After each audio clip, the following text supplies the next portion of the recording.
Handa na ang Commission on Elections o COMELEC sa pagbubukas ng filing ng Certificates of Candidacy para sa mga tatakbo sa 2025 midterm elections. Kahapon, nagsagawa sila ng final inspection at meeting para plantsahin ang simula ng filing ngayong araw. Yan ang aking pampagising na balita. Isang final walkthrough ang ginawa ng mga opisyal ng COMELEC sa 10th City ng Manila Hotel, isang araw bago ang pagsisimula ng filing ng Certificate of Candidacy. Dito po lalabas sila. Hindi na po lalabas doon. Dito tatanggapin ang lahat ng COC ng mga tatakbong senador at kinatawan sa party list race. Mula sa security, filing area, lugar kung saan pwedeng interviewin ng kandidato, hanggang sa pagpirma sa pledge para sa maayos na halalan, ipinakita ng ahensya. Maluwag naman sa venue. Pero sabi ng COMELEC, lilimitahan lang nila sa 4 ang pwedeng sumama sa mga magfa-file sa loob.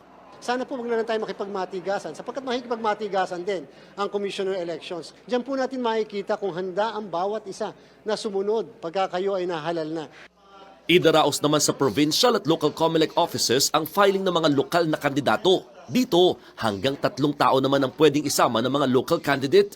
Sa bahaging ito ng 10th City ng Manila Hotel, nakatakdang mag-file o mag-hain mismo ng COC ang mga kandidato. Noon nang sinabi ng COMELEC na sa panahong ito, wala pang may tuturing na premature campaigning. Ibig sabihin, kahit magsuot ng t-shirt na may mukha ng kandidato o gumawa ng iba't ibang gimmick, hindi pa raw may tuturing na election offense.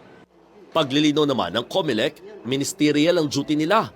Ibig sabihin, hindi sila mamimili at tatanggapin pa rin ang COC ng kahit sino magfa-file. Sasalayin na lang daw nila yung mga nuisance candidate o yung mga panggulo lang hanggang bago mag-November 30. Hindi porket walang pinag-aralan ay nuisance na. Hindi porket walang tahanan o walang bahay o walang ari-arian ay nuisance na.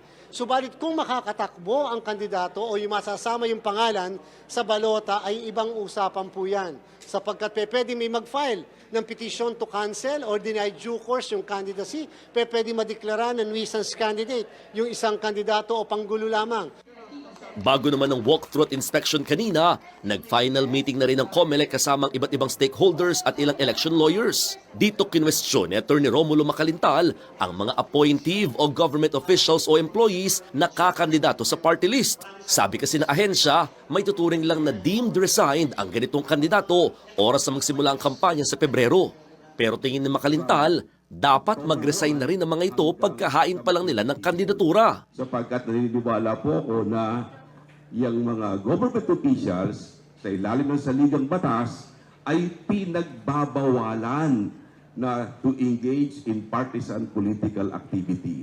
Bukod dito, hindi raw pagbabawalan ng COMELEC yung mga kandidatong lumalabas o nagtatrabaho sa broadcast media. Nariyan din ang kawalan nga ng probisyon ng COMELEC para sa premature campaigning. Ibig sabihin, lahat ng gimmick ng mga kandidato ngayon hanggang bago magsimula ang kampanya, hindi pa saklaw ng COMELEC, bagay na taliraw ang kamay ng poll body.